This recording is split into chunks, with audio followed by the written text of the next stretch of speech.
मेरे प्यारे देशवासियों, नमस्कार। मन की बात ने वर्ष 2020 में अपना आधा सफर अब पूरा कर लिया है। इस दौरान हमने अनेक विषयों पर बात की। स्वाभाविक है कि जो वैश्विक महामारी आई, मानव जाति पर जो संकट आया, उस पर हमारी बातचीत कुछ ज्यादा ही रही। लेकिन इन दिनों मैं देख रहा हूं, लगातार लोगों में एक विषय पर चर्चा हो रही है कि आखिर ये साल कब बीतेगा। कोई किसी को फोन भी कर रहा है तो बातचीत इसी विषय से शुरू हो रही है। ये साल जल्दी क्यों नहीं बीत रहा। कोई लिख रहा है, दोस्तों से बात कर रहा है, कह रहा है कि ये साल अच्छा नहीं है। कोई कह रहा है 2020 शुभ नहीं है। बस लोग यही चाहते हैं कि किसी भी तरह से ये साल जल्द से जल्द बीत जाए। साथियों, कभी कभी मैं सोचता हूं कि ऐसा क्यों हो रहा है। हो सकता है ऐसी बातचीत के कुछ कारण भी हो। 6-7 महीना पहले ये हम कहाँ जानते थे कि कोरोना जैसा संकट आएगा और इसके खिलाफ ये लड़ाई इतनी लंबी चलेगी। ये संकट तो बना ही हुआ है, ऊपर से देश में नीत नई चुनौतियां सामने आती जा रही हैं।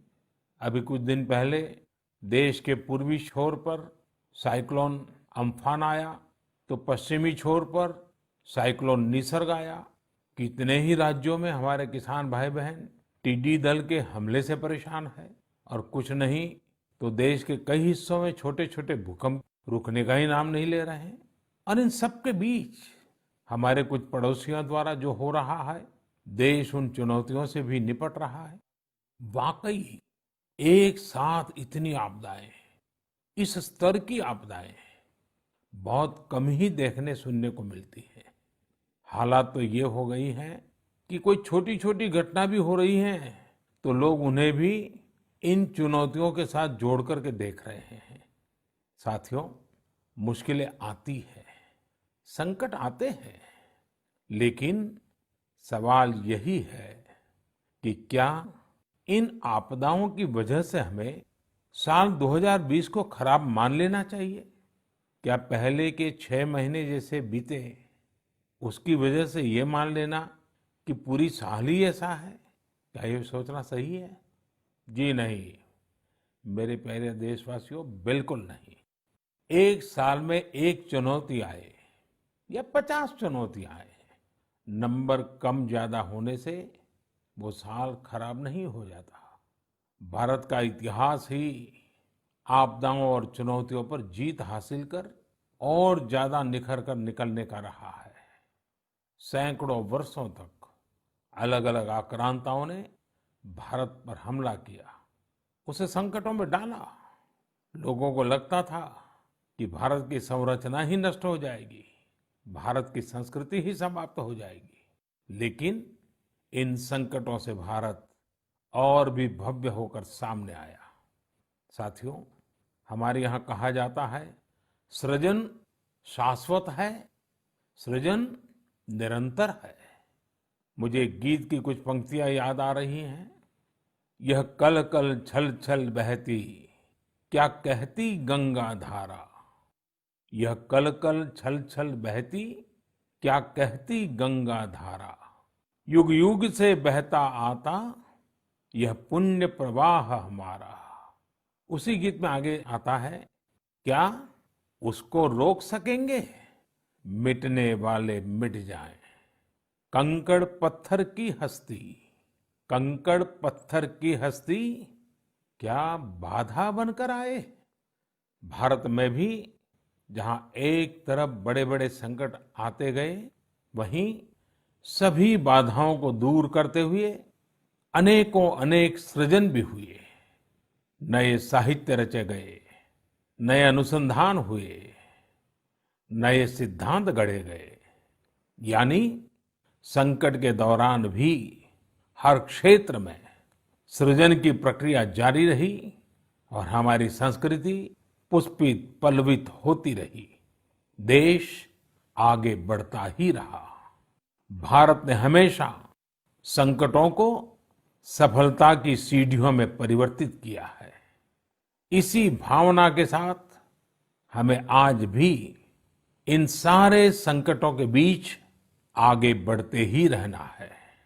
आप भी इसी विचार से आगे बढ़ेंगे, 130 करोड़ देशवासी आगे बढ़ेंगे, तो यही साल देश के लिए नए कीर्तिमान बनाने वाला साल साबित होगा। इसी साल में देश नए लक्ष्य प्राप्त करेगा, नई उड़ान भरेगा, नई ऊंचाइयों को छुएगा।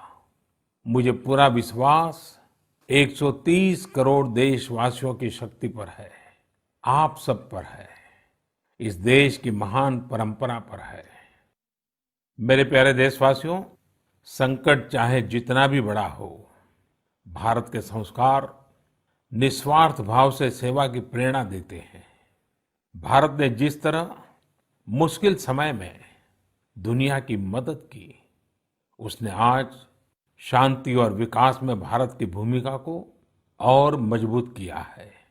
दुनिया ने इस दौरान भारत की विश्व बंधुत्व की भावना को भी महसूस किया है और इसके साथ ही दुनिया ने अपनी संप्रभुता और सीमाओं की रक्षा करने के लिए भारत की ताकत और भारत के कमिटमेंट को भी देखा है। लद्दाख में भारत की भूमि पर आंख उठाकर देखने वालों को करारा जवाब मिला है। भारत मित्रता निभाना जानता है तो आंख में आंख डालकर देखना और उचित जवाब देना भी जानता है। हमारे वीर सैनिकों ने दिखा दिया है कि वो कभी भी मां भारती के गौरव पर आंच नहीं आने देंगे। साथियों, लद्दाख में हमारे जो वीर जवान शहीद हुए हैं, उनके शौर्य को पूरा देश नमन कर रहा है, श्रद्धांजलि दे रहा है। पूरा देश उनका कृतज्ञ है, उनके सामने नतमस्तक है। इन साथियों के परिवारों की तरह ही हर भारतीय इन्हें खोने का दर्द भी अनुभव कर रहा है। अपने वीर सपूतों के बलिदान पर उनके परिजनों में गर्व की जो भावना है, देश के लिए जो जज्बा है, यही तो देश की ताकत है। आपने देखा होगा, जिनके बेटे शहीद हुए, वो माता पिता अपने दूसरे बेटों को भी, घर के दूसरे बच्चों को भी सेना में भेजने की बात कर रहे हैं। बिहार के रहने वाले शहीद कुंदन कुमार के पिताजी के शब्द तो कानों में गूंज रहे हैं। वो कह रहे थे, अपने पोतों को भी देश की रक्षा के लिए सेना में भेजूंगा। यही हौसला हर शहीद के परिवार का है। वास्तव में इन परिजनों का त्याग पूजनीय है। भारत माता की रक्षा के जिस संकल्प से हमारे जवानों ने बलिदान दिया है, उसी संकल्प को हमें भी जीवन का ध्येय बनाना है, हर देशवासी को बनाना है। हमारा हर प्रयास इसी दिशा में होना चाहिए, जिससे सीमाओं की रक्षा के लिए देश की ताकत बढ़े, देश और अधिक सक्षम बने, देश आत्मनिर्भर बने। यही हमारे शहीदों को सच्ची श्रद्धांजलि भी होगी।